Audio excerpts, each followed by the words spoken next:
Issa. Thank you, Madam Chair.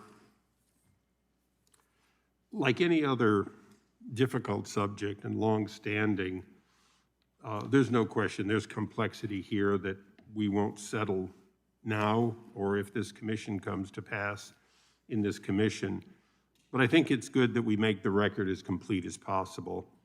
The gentlelady from Missouri made a lot of interesting points, and I think sometimes those points are made without even the speaker knowing it. When she said, till this day, the damage continues to be done. Till this day, Black people are still essentially accruing the debts that would be part of reparation. If that's the case, then one of the challenges for Madam Chair and everyone else is, does that mean that not the descendants of slaves, but anyone who feels that they're being somehow treated ill under this society should be part of this reparation? And will this commission study that? Now, there were a lot of things said about the post-slavery period, and many of them were true in the way of African Americans being second-class citizens.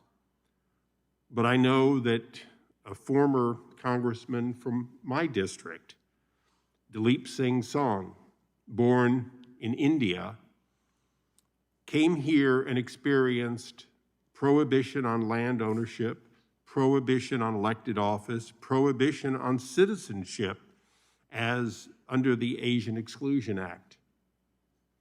Should each Indian or descendant of them also be added to the list of these grievances? They certainly have as much merit, although Darrell Issa rose to be a judge and rose to be a member of Congress. His story before he became a successful figure was one of infinite education, amazing talent, and obstacles that were completely unfair that had tripped over so many of his fellow countrymen. And the list goes on. I think that the challenge with this idea of a commission is that although many of the authors and supporters have essentially already decided that reparations are due and said so, they've already decided the outcome of the commission. They simply want the commission to effectively rubber stamp a decision and put a number on it. But I assure you or predict that the road that you are considering, if you're able to go down it even a little way, will become a tangled web of different routes, twisting and turning, none of them leading any predictable decision. Because even taking, for example, our vice president is a descendant of a slave owner from Jamaica. Our vice president is half from India. And our vice president identifies as an African American. How will that be calculated?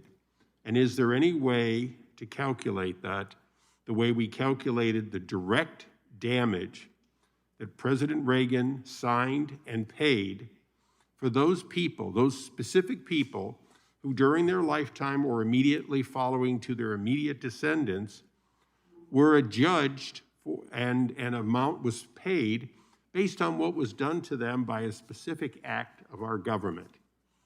I think for President Reagan, it was not a difficult decision, but I would predict that he would take a very different tact if asked to try to calculate percentages of people unborn at this time and not in the United States. That it was not the case with the Japanese Americans, and what President Reagan did, we all can and should honor. So the comparison was made, but the comparison actually begs the exact question, which is, can you calculate it? And if you start down this road, are you in fact going to calculate how much those who came afterwards owe to those who were not there, and how much is owed by those who identify today as being persecuted to this day? Are reparations continuing to accrue? And I would say, based on the conversations we've heard here today, the answer would be yes by many of the proponents. And with that, I thank the chair and yield back. What purpose does the gentleman from Rhode Island seek recognition? I move to strike the last word, and I'll yield to the chair in a moment. I just want to respond, first of all, to our colleague, Congresswoman Bush from Missouri, and thank her